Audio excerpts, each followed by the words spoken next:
There's a kind of emptiness that's hard to explain. It's not sadness exactly. And it's not loneliness either, because you can feel it in a crowded room. It's more like you're living your life, but you're not really in it. You do what you're supposed to do. You smile. You function. You even succeed sometimes. And then you get a quiet moment, driving home, staring at your phone, lying in bed, and it hits you again. Why do I feel like this when nothing is technically wrong? If that's you, listen closely. This feeling usually isn't random. It's not you being broken. It's a signal. And once you understand what it's actually pointing to, the whole thing starts to make sense. So what is emptiness, really? In therapy, it often gets described as numbness, disconnection, or a loss of meaning. But that doesn't quite capture it. For a lot of people, it's less about sadness and more about the feeling that life is happening to you instead of being lived by you. You're present, but not engaged. You're moving, but not going anywhere that matters. And this feeling shows up when there's a disconnect between who you actually are and the life you're living. When your day-to-day doesn't align with your deeper values or sense of purpose, your brain waves a red flag. That flag is the emptiness. One of the main causes is something called identity diffusion. Basically, your sense of self feels blurry or unstable. You have roles, sure, responsibilities, maybe even achievements. But underneath all that, there's uncertainty about your core self. You adapt to what others expect. You perform the version of yourself that seems acceptable. But you've lost touch with who you actually are. And your brain knows it. That's why it feels empty. You're living a life that doesn't belong to you.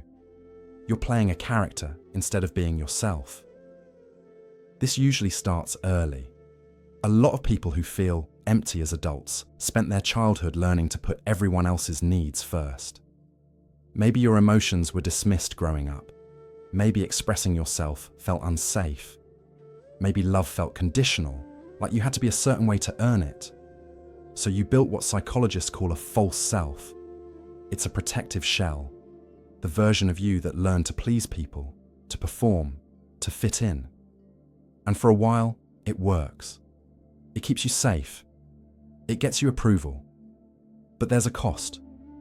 While the false self handles the outside world, your real self, the one with actual needs and feelings, gets buried. And that's what creates the emptiness you feel now. Here's the thing. The emptiness isn't just about losing yourself. It's also about losing real connection. Because when you show the world a version of yourself that isn't fully you, your relationships feel hollow too. People connect to your performance, not to you. You might have friends, family, even a partner, but you still feel alone. And how could you not? You've spent so much energy hiding your real self that even you don't know where it is anymore. You crave connection, but the only way you know how to connect is through a version of yourself that isn't real. Another big one is chronic dissociation. That's when your mind disconnects from the present moment as a way to cope. You're technically here, but you're not fully in your experience. You go through your day on autopilot. You feel disconnected from your own body, like you're watching your life from behind glass. And yeah, it can be terrifying to admit that. But dissociation usually develops as a survival strategy. If you grew up in an environment where being fully present felt too painful or dangerous, your brain learned to numb out. It learned to disconnect as a way to survive. Years later, even when the threat is gone, your nervous system still reacts like you're in danger. You're safe now, but your body doesn't know it. So it keeps you at a distance from your own life. And that distance feels like emptiness. There's also a cultural piece we can't ignore. Modern culture often rewards productivity and image more than inner fulfillment. From a young age, you're taught that your worth is tied to what you accomplish, how much you earn, how you look, how many people approve of you. But here's what nobody tells you. Achievement doesn't fill the void. External validation is a temporary high that fades the second the applause stops. If you spend your whole life chasing these external markers of worth, you eventually get everything you thought you wanted, and you still feel empty. When your sense of worth depends entirely on things outside your control, you end up feeling hollow because there's no stable foundation. You're only as good as your last success. You're building your identity on sand. A lot of people who feel chronically empty also struggle with something called alexithymia. It's difficulty identifying your own emotions. It's not that you don't have feelings, it's that you're disconnected from them. When someone asks how you're doing, you genuinely might not know. You say fine because you don't have access to the emotional information that should be there. And this disconnection creates emptiness because emotions are how we know what matters, what we care about, what we need. Without that, life becomes flat. You go through experiences that should move you, but they don't land. This usually happens when emotions felt dangerous growing up. If sadness was seen as weakness, if anger was punished, if even joy was dismissed, you learned to shut down your emotional system.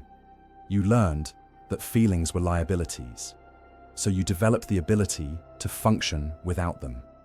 That ability helped you survive, but it also cut you off from a fundamental part of being human. Now, years later, you're left with this emptiness, not because you lack emotions, but because you've lost the ability to feel them. Here's something most people don't think about. Emptiness can also be unprocessed grief. Not just grief for people you've lost, but grief for experiences you never had, for the childhood you deserved, for the version of yourself that got buried. Psychologists call this disenfranchised grief, grief that doesn't get acknowledged or validated. You're mourning something invisible, the loss of potential, of innocence, of the life you might have lived if things had been different. And because no one acknowledges this grief, it just sits inside you, a hollow space where wholeness should be. Then there's burnout. When you spend years in survival mode, when your nervous system is constantly activated, when you never really rest, your emotional reserves run dry. You use up everything just trying to keep going. Eventually, there's nothing left. You feel empty because you've been running on empty for so long that you forgot what fullness even feels like. Burnout isn't just tiredness. It's a loss of meaning. Activities that used to bring joy feel pointless.